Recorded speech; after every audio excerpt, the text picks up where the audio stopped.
পুরো ভোরের দিকে ঘুমিয়েছি, নাহলে আমি অনেক ভোরবেলায় উঠি। সবাই জানেন আমি সোনা মায়ের কাছেই শয়ন দিই। এক মা খাট দিয়ে গেছেন, সেই খাটে মা আর মেয়ে ঘুমায়। এবার সবাই তো জানো মন্দিরটা নিয়ে লড়াই তো চলছে আমার। লড়াই তো সবার জীবন, লড়াই বেঁচে থাকা সবার হচ্ছে, লড়াই করে বেঁচে থাকা। এক এক সময় যখন খুব রাগ ধরে তখন মায়ের আর মেয়ের অভিমান চলে। আজকে যেমন মাকে বললাম, মা গো মা, আচ্ছা মা তৈলঙ্গ স্বামী কেমন করে হলো বলতো মা? বাবাকে আবার কেমন করে হলো? এই যে আমি মাঝে মাঝে স্কুটি চালিয়ে আসি তো, আমি কিন্তু আমার মধ্যে থাকি না। আমি কিন্তু অনাবরত মায়ের সাথে কথা বলতে বলতে আসি সব সময়। আমার খুব ভালো লাগে, কারণ মাকে আমি তো জানি। যেমন বলছি মা পরমহংসদেব কেমন ছিল বলতো মা?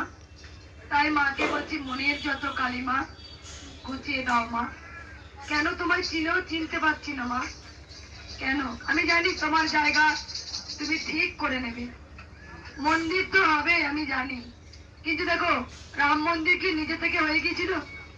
নিজে নিজেই রাম মন্দির হয়ে গিয়ে রাম কি গিয়ে ঢুকে পড়লো? করেছিল?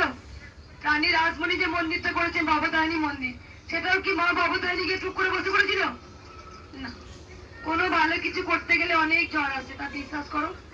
আমার সেই ঝড় আমি আবার কালকে প্রচুর ভক্ত দেখার পর আমার স্বপ্ন আছে যে মায়ের অনেক বড় মন্দির করবো। শুধু আমার নয়, আমার সাথে আজকে কোটি কোটি কি দিচ্ছিস এখন এখন থাক না, পরে দিবি সঙ্গগুলো।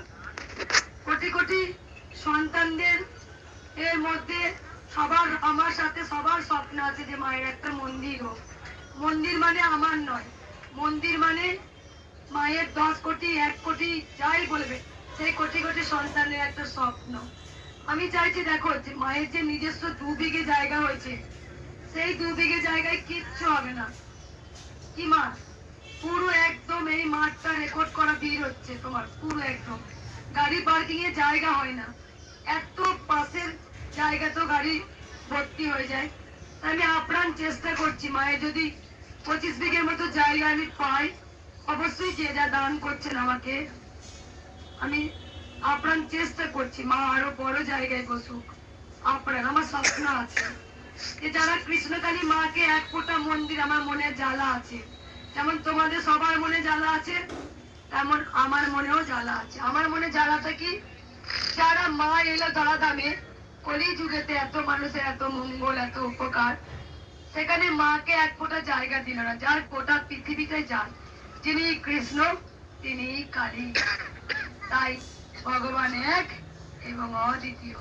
তাই গোটা পৃথিবীটা যার, কি আমার আমার করিস?